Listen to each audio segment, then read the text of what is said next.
Welcome back sa walang kagana-ganang vlog. Ito kami Pansit Batil sa Heritage.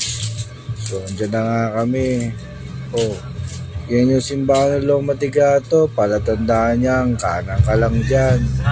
Pag kanan mo, makikita mo yung pure gold. Sa kaliwaan ng pure gold may Jose.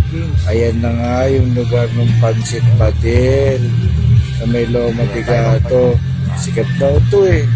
So, eto kakain kami. Masarap daw eh.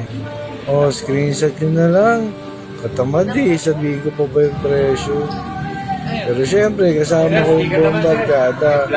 Kahit na tamad-tamad kami. Ayan, kunwari, masaya lang kami dyan eh. Dumating na nga yung pagkain. Yan, sa akin, special lang. Ito sa kaibigan ko, Ruel. Yan o, super special. Grabe, ibigay sa yung isang kawali. Busin mo. Anli sabaw nga pala to.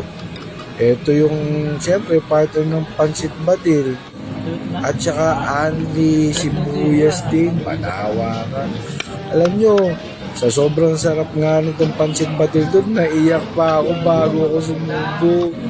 Ano, uwi na kami. Busog na, uwian na. Bye-bye. Ay, naka.